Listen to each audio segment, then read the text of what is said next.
Capricorn 15. Many toys in a children's ward. When children go to hospital, this triggers especially poignant experience for many of us. We really want the children to be better. We really do care for children, even if they're not our own children. And the many toys that we see in a children's ward are evidence of the fact that people just give. They give what they can to soften the burden of the child's suffering. And this energy of care is a powerful, radiant force. It heals, it brings positive energy, light where dark energy and pessimism exists. Care is a remedy for that. So typically, if a child especially, but all of us really, feel a bit under the weather, down in the dumps, depressed because we're not well or poorly, then if somebody comes in with a bunch of grapes or a gift or a card or just a visit and a smile, and if they come visit us, if they make this gesture of the fact that they actually care, they care for us, it matters to them whether we feel okay, then it lifts us, doesn't it? We feel stronger, we feel more capable of coping with the adversity, and in fact, we are. It's not just an intangible feeling. Something real happens inside the physical body. There are those who can offer healing. Meditators, if they would try, probably can do this. There's a technique involved where you just imagine your client stronger and healthier, and at the same time you try to remember your meditation state where you're not really there. And this condition of humility and projection of well-being generates a healing energy, and it can produce results. So the essential mystery here is to do with offering that care, not only for children in hospital, but generally as a way of life.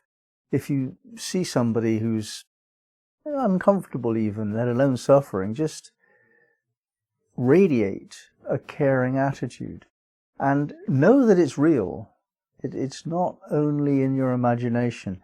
I know this. I've experienced this in a real tangible form more than several times, quite often, where people have just said, oh yeah, okay, I can feel it. I can feel the energy that's coming to me in the act of healing.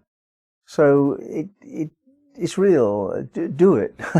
Do it to people. Practice becoming a healer and just care for people. And it really does work for them. Now, Jones offered a different interpretation, which I prefer in this case. There's a mystery associated with our ability to care, our willingness to care. And this mystery is the mystery of abundance. Those of us who are awakened to that sense of life being abundant, which is very different from how we're trained, conditioned to believe. We're conditioned to believe that there is scarcity and there is lack and we have to compete and we won't get enough, but if we do just about get enough, it's after really hard work. That's the conditioning that we're subject to. But Sufi teaching is pretty much the opposite to that.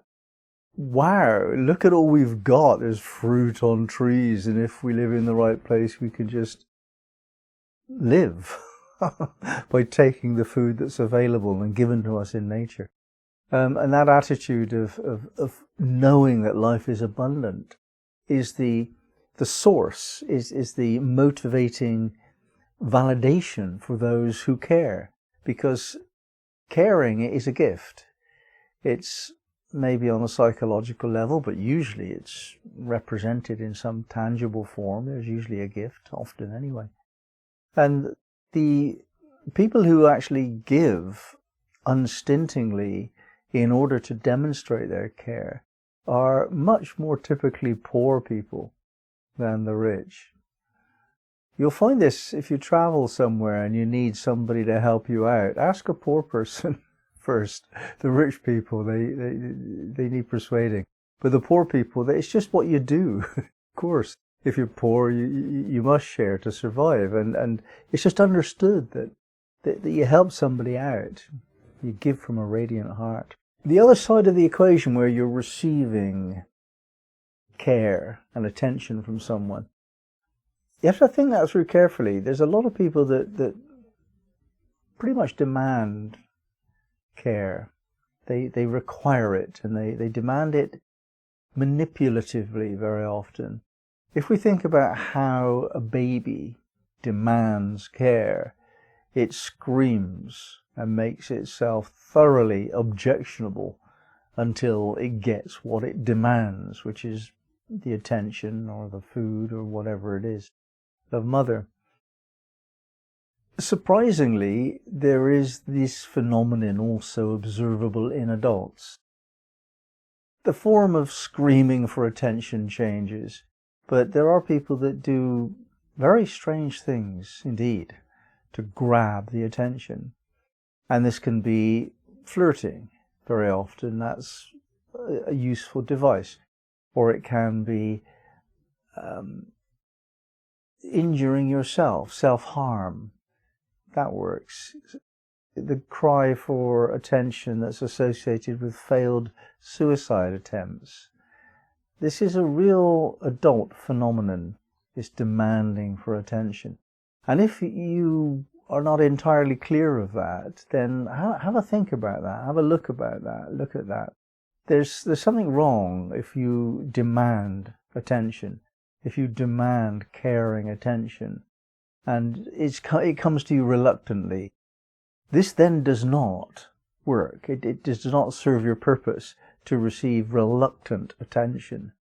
That reluctance sours the milk. If you're needy for attention, then the first thing to do is to be honest with yourself about need. And the second thing to do is to deal with it yourself as best you can. Only when you really can't deal with it yourself, is it appropriate to ask someone whose job it is to help. Maybe a family member who's got this duty of care towards you, or maybe a professional. If you demand attention from somebody who has no reason to give it to you, then there's something very wrong, and you need to stop doing that. However,